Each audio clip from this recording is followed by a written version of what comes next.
your tube fails 3 years down the road and you need to get it done, it's gonna be more money. Well, I've been living there since 91. I don't think I've ever seen water in the ditch. That's a gravel pit, the water just flows right through there. It takes a lot of rain to get into standing water. Good. So you said something about voting, like how many more meetings would there be? It's gonna be 3 total, I believe. There's a protocol we gotta follow here. And this necessity hearing is the number 1. So, And we'll receive notification of like the next meeting. you'll get letters from me. Okay. Like I say, it's not gonna be for a while. But we can get the ball rolling tonight. We got the ball rolling tonight. What would you estimate? Back here. This question is directed at the representative of the road commission. Can we at least get the potholes patched for the interim being? I'm hearing you all tonight. I've called them 4 times and nothing's happened. They finally did come out to Timothy Lane. Okay. And I was excited they did that until I got over to alfalfa and sweet clover. They didn't do anything with those. It's like they run out of patch before they got it. By the amount of potholes you're telling me about, they may have. They have patch. The potholes have been having patch. The potholes have 2 or 3 patches in them already. They patch potholes on potholes on potholes. Okay. No, I got the maintenance guys on speed dial, so I will be addressing this first thing tomorrow morning. We'll come up with a game plan. I'm not gonna sit here tonight and promise anything, but because you guys have seen the weather we've had these last 2 years. We've gotten more rain these last 2 summers than it's been ridiculous. So we want to put together a plan that's also not going to waste money too at the same time. So absolutely, I'm going to talk to the maintenance department. We'll figure something out. We'll close the loop with Scott. And we'll figure it out. Well, we can't go another year without getting those potholes patched. Because that project's gonna be next summer. Hey, Pat, can I give a suggestion for you still hire summer help? You take one of those kids, just with a tamper, and tamp them pothole, that asphalt, that would help immensely. If you could fit that into your budget. Well, it used to be when the summer help came on, the potholes got patched really good last year for the summer help to come on, because they sent them out there to use them. Is there a minimum or specific size hole that has to be as far as circumference and depth before they fill it? No, but, and again, this gets more into the maintenance side of things than me and the engineering department, but the struggle that you guys are still seeing is just unfortunately the fact that your asphalt road it's just beyond its life. It's just shot. So I think what you're seeing is the struggle of, it's hard to maintain something when it's so far beyond its life.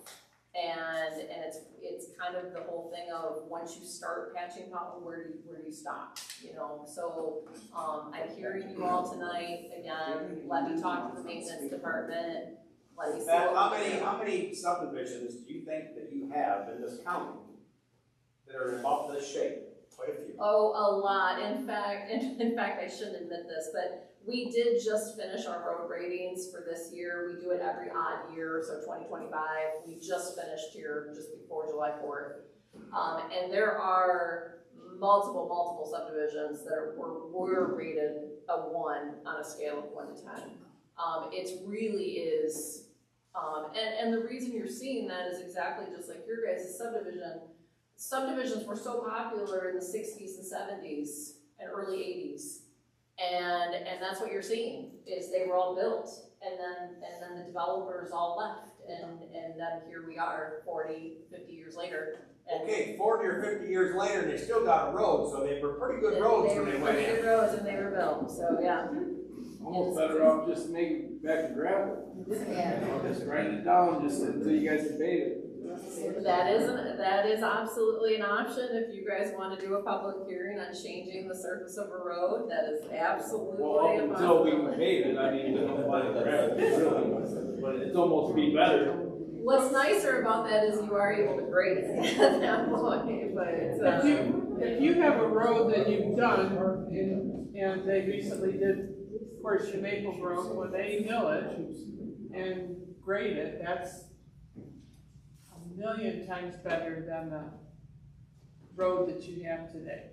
And they do that and leave it for 3 or 4 weeks for traffic. You're gonna drive on it for a while. Help drive on it and stuff like that, and if that could be done sooner than later to help you guys, that would be, and they're gonna do it anyway, that would be a very good option for you.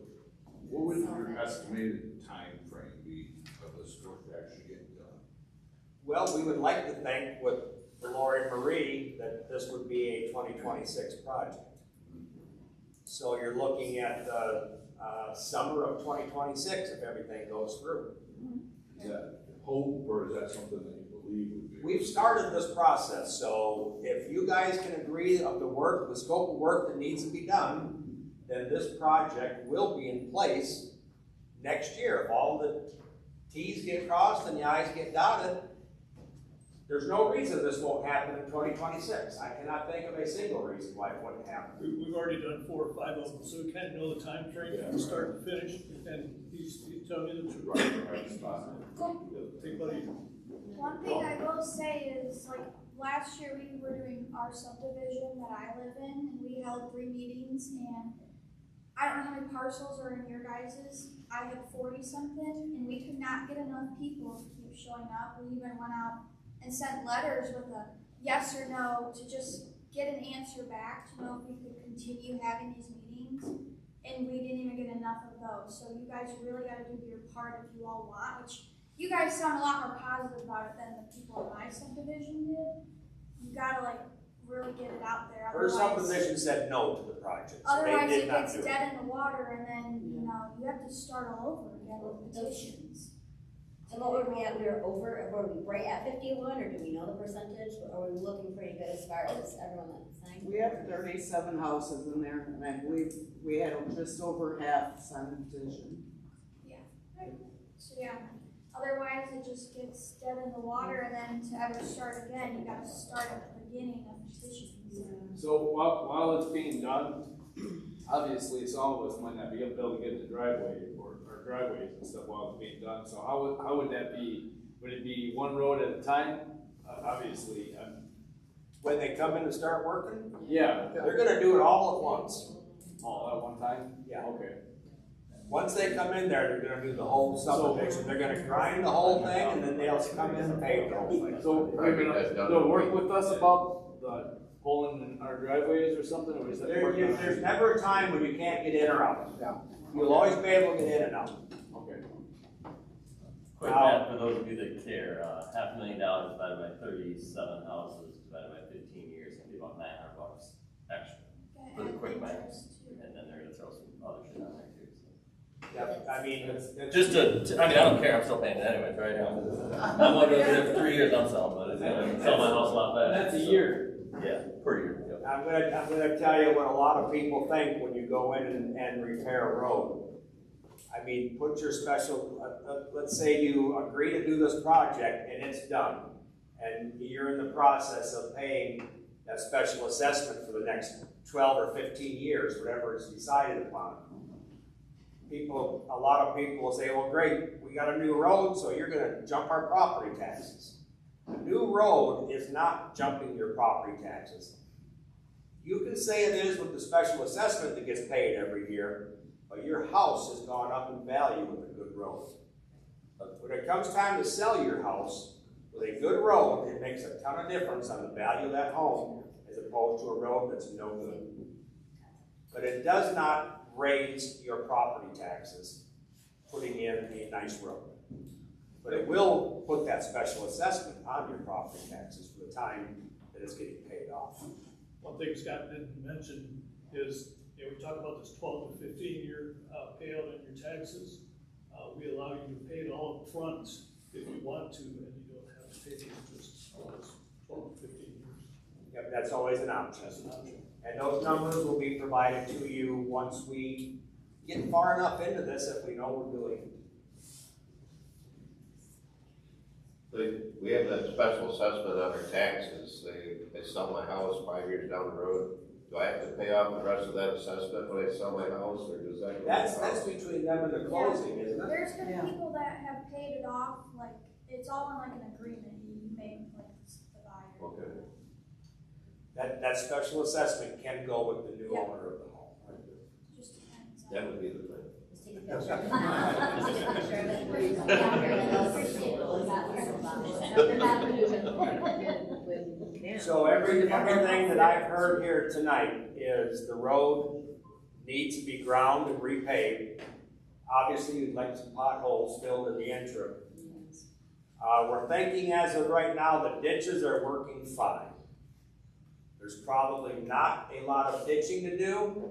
Thus, there's probably not a lot of driveway tubes that will need replacing.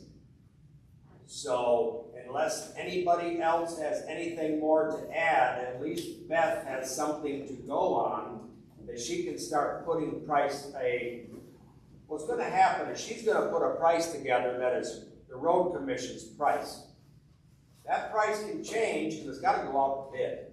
Once it's agreed upon, this project will go out to bid, and that price can change some from what the road commission projects it at. So, would it be, I don't know what everybody thinks about this, but would it be possible in 25 here, just to grind the road down? I don't think we're gonna get that far with everybody's decisions. Okay.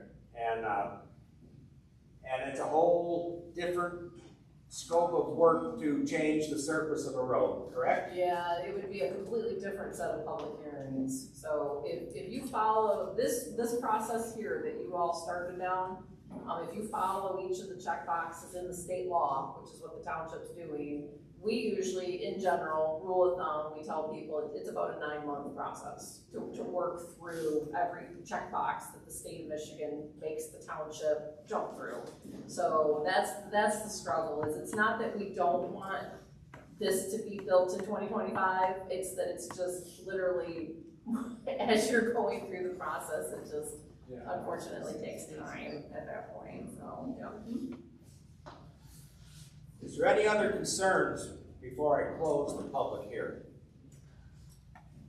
Okay? Yeah, I just want to, I'm Debbie Strode, 931 Alfalfa Lane, live here, of course. I just have a couple questions, and I agree with everything that they were saying. Now that's what we want done. I just am having a hard time of understanding, and it really isn't that important, I don't think, why we are called an extended driveway. That's my terminology. A subdivision road, I consider that an extension to your driveway. I don't drive your roads to go to town. I don't drive your road to go to the bank. I drive your road to come see you. I'm just concerned, just wondering what it meant, why. That's just how I describe it myself. My family complains every time they come to visit me. Why aren't they gonna subdivide your road? I'm like, I don't know.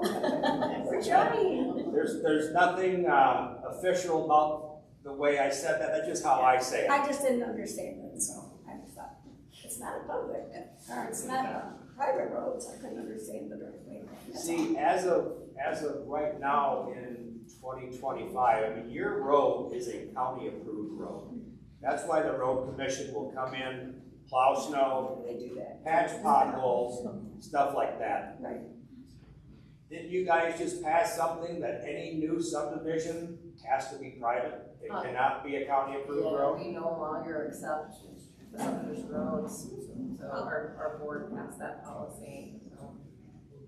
And when it comes to a private road, that's out of our hands. That's the people that have to do that. Well, that's why I just wondered why that was considered that. That's my terminology. Yeah. Oh, another thing is too, is I never got to sign the petition. I don't know when they came around, if I wasn't home. Is it gonna make a difference that That's not I vote even or not? important right now. The petition got us here That's what I tonight. figured, but I wanted to make sure so I'd be You're able fine. to vote. You're fine. Is there anything else? At this time, I am going to close the public hearing for the Lawyer Marie subdivision. Thank you very much. Just got a little bit further to go here. We're going to go back to public time, and I see our county commissioner. So, Bruce, Supervisor. Greg Wise, County Commissioner for District 6. I'll try to be brief because obviously you've been here quite a while already. Not really, it's gone pretty good so far. Okay. Well, on Monday, June 30th, the County Commission started our budget hearings. Because of course we are now on a fiscal year, October 1st through September 30th. So we will be adopting a budget by the end of August. We had a committee of the whole meeting. A couple of things that are important. Building and Grounds came to us and asked us for an $8,000 budget adjustment because they found out they could buy toilet paper and paper towel in bulk. 5 pallets of toilet paper for about a 26% discount. And the paper towel, they got it for the current prices with no increase, and this is going to last through August of 26. So we thought that made a good idea. The other thing that happened at our committee hall, of course, we had an update from our county administrator and sheriff with regard to the assailant on July the 2nd, which thankfully was a glitch in the system. They put in a new system with the phones, so if there is an assailant, someone can put in the phone and it goes to all the other phones and tells people. Did somebody in that office just punch in a wrong extension number? How did it happen? It wasn't even supposed to be working at the time. Only 3 people in the whole county knew about it. The sheriff and the administrator and the IT people are looking to see, we think it was some sort of a glitch. The good news is, of course, that nothing happened and that nobody got hurt. But it also was a learning experience. I mean, when I was there, we did active shooter training. And of course, we would close the courtroom, we do it on Friday, close the courthouse at noon, and at 1 o'clock, we do a couple scenarios. We don't have the general public in there. Well, of course, on that Wednesday, we had a whole bunch of people. I thankfully was not happened to be in the courthouse at the time. But I talked to Judge Barnard on Thursday, the day afterwards, and talked to her. Of course, she had a courtroom full of people. And thankfully, a number of years ago, all the doors now have remote buttons that lock them. The old days, we used to have to get out with a key and lock the door. Now there's a button underneath the desk, and so judge's clerk locked the courtroom doors and informed the people and asked them to get down. Now, of course, they've never been through the training, but it's amazing how well they did. One of the deputies walking by, of course, the courtrooms all have windows, he didn't think anybody was in the courtroom because they all got down and stayed silent. So, you know, trying to find out exactly what caused the glitch, but it was better than a training because it wasn't. This was real time. Yes, yeah. You had enough police around that building because I was up in town that day. The place was surrounded. Got everybody there. So anyway, that's what's going on. I'm happy to answer any questions any of you have. Anything for Greg? All right, thank you. Thank you. Anything else at public time? Hi, my name is Susan Huff. I live in Lapeer County, and I'm a member of Fight for the First Lapeer, which is a First Amendment watchdog group. I'm here tonight because I'm sure most of you are aware that in 2023 we had a group of citizens who sought to remove or restrict access to materials in the Lapeer District Library that they personally found objectionable. They were not successful. 4 of those folks have now found their way to the Library Board of Trustees. One of them is the Lapeer Township trustee appointee. Library trustees have a fiduciary duty to act in the best interests of the library in all matters, but especially financial matters. These 4 trustees appear to be putting their personal interests ahead of the interests of the library. In March, those 4 trustees fired the library's law firm after receiving a legal opinion they didn't like. Then they hired a Lapeer law firm saying they wanted their tax dollars to be spent locally. Well, in the first 3 months since being retained, that Lapeer law firm has billed the library $14,480.53, about $9,000 of which relates to researching, aka learning, what the previous lawyer already knew, library law and FOIA procedures. Many of the additional costs on that billing seem to be related to personal interests of the chair. Now, based on the previous year's legal fees, they had budgeted $4,800 for their legal services this year. It only took those 4 board members 5 minutes, literally, and no discussion of why the bill was so high to move $20,000 more into the legal fees line for a total of $24,800, 5 times the original budget.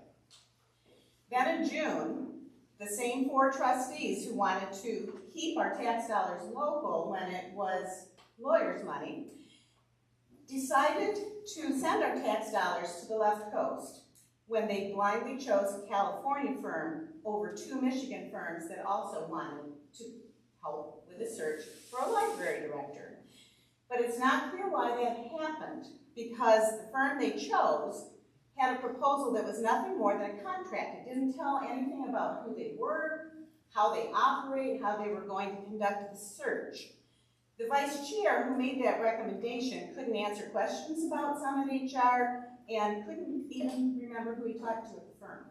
So it's unclear why all 4 of those board members just quickly voted yes for Summit HR. What's even less clear is why they wouldn't have considered Yo and Yo, a big Michigan firm who could have done the work for the same cost, or perhaps slightly less, or the Pivot Group who did the last search and would have redone this search since the director left in less than a year for no cost, except the cost of advertising, which would have been less than $1,000.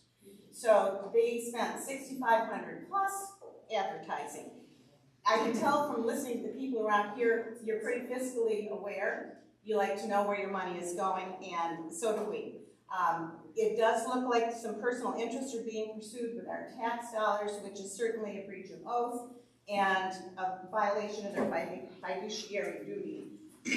I don't want you to just believe me, so I brought copies of the public documents that may help you understand what I've said tonight. Thank you for your time. All right, thanks. Anybody else in public time? Well, it's been a long Monday for me, and my dog is dying, and I just want to address some things. Susan said the search firm, first of all, one of them had a tiered pricing. It's very complicated, very hard to understand. It wasn't comparing apples to apples. The other search firm had a limit on when they would relook for a director at no cost. So there were some loopholes there. As far as the cost of the attorney, my very first board meeting, I had the director from the Oxford Library stand up, shake his glasses at us, and tell us, I'm watching you, you took an oath to the Constitution, and I'm lawyered up, and I'm watching you. So are we being a little more careful than the previous board? Probably. Some of the fees came from adjusting the public time policy. There were some things in there that were unconstitutional. Our lawyer noticed it, recommended that we change it, so we did. Many hours are FOIAs, and they are from you, Susan, many of the FOIAs. My emails, before I even became a board member, were FOIA'd. Any email that I sent to library staff for like 2.5 years. Now, that takes some time to research and try to find those emails. So I had a long conversation with the attorneys trying to figure out, like, well, who did you send emails to? I don't know. So a lot of that cost is FOIAs. As far as the numbers that you're comparing our cost to, I've seen the invoice from the lawyers to the library.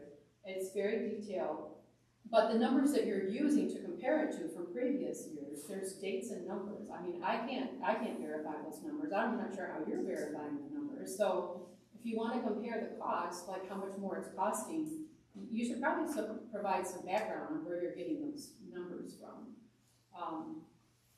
As far as my, before I became a board member, yes, I did speak out on some books. And for someone who fights so hard for freedom of speech, I also have a right to freedom of speech. Everybody does. And if I think there's a couple books that I wanted to speak out about, then I did, and I had every right to do so. But as a board, I'm here every month reporting to you guys on what the board is doing. There have been no agenda items for moving, restricting anything. I've been called a Nazi, I've been called a racist, I've gotten, you know, horrible emails from people saying that I want to target books of a certain viewpoint. That is not true, that is not me. I do not wish that at all. And I'm a little tired of every meeting. Another reason that these are probably more than they should be is because our attorney comes to the meetings, and our meetings are super long. They're longer than, you know, any other meetings that I've been to in the past, and so that's another expense. And there's a lot of public comments, which everybody has a right to do, but there's just a lot of huffing and puffing, like a big bad wolf trying to blow the house down, and there's no freaking pig inside. Like, we're not doing that. So you want to get up and keep talking? Keep talking, keep talking. That's more money, that's more money. And I'm sorry, right. like I said, I try to keep it All right, thank positive, you. but Anybody else in public time? Since I was personally named, may I just take a moment to respond? We're gonna keep you to 3 minutes, so. No problem, thank you. I would point out that the attorney who recommended the changes to the public comment policy was Ann Suring, the previous library law attorney. So I doubt that it took very long to correct those issues. I would also like to point out that the reason I have this information is because I have FOIA'd this information, which is, again, something that we are able to do as citizens in the community. And I am sorry that there are board members who feel that it's a personal attack on their rights, and I'm sure they therefore understand why others feel so personal about this as well. But I have personally no animosity towards any of the board members. I am concerned about our First Amendment rights. So thank you very much. Anybody else? Well, I've been to some of the library board meetings, and the abuse that those board members have taken at the mouths of a fight for the first part of the group they're calling themselves. It's been appalling. They call them Nazis, they call them all kinds of stuff, and they don't deserve it. They're just trying to do their job. Some of these people complaining here tonight don't even live here in this township, so as a resident of this township, their opinions are relevant to our township business, but they have been treated, those board members have been treated horribly, and I've witnessed it. So for them to be here and act all indignant is a little ridiculous, but they also should know that this same group is fighting to keep sexualized books in the hands of children, just so you know. If you look up some of the books that are available in libraries that they advocate to be in the hands of children, I mean, our county prosecutor said that this kind of material can affect children's development, their mental faculties. I mean, it's disturbing information that some people want to keep in the hands of children. It's really sick and disgusting, frankly. You guys ought to go visit the library and check out, look at some of these materials.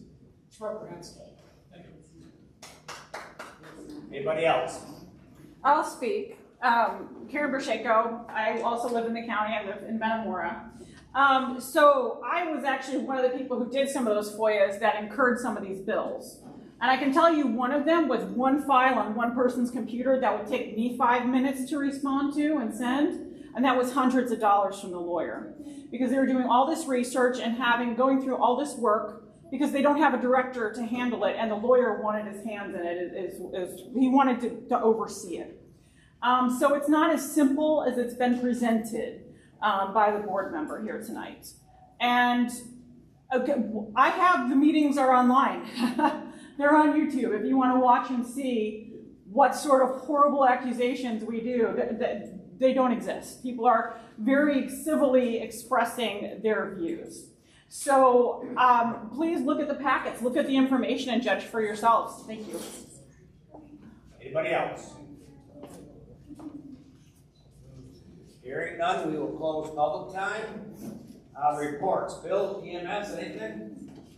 Well, we just had our audit, passed it gracefully. I got our second new ambulance in, and we opened our 8th outpost on 53 in Burnside Township.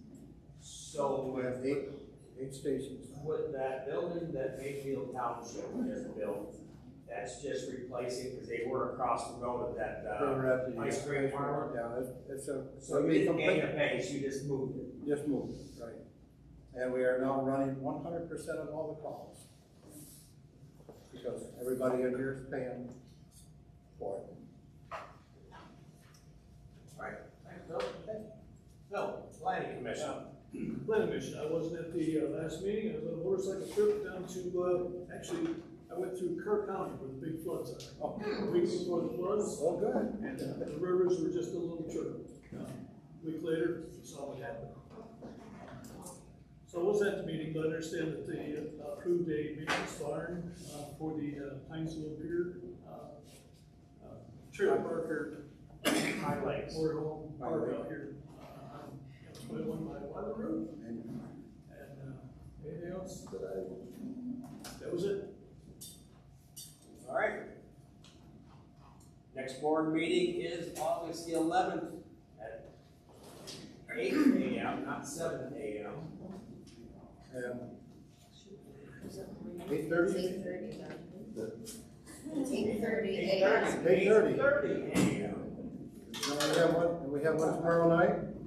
We have another road meeting with the other two subdivisions that we started earlier. So, planning commission meeting July 21st. Meeting adjourned. Thank you all for coming.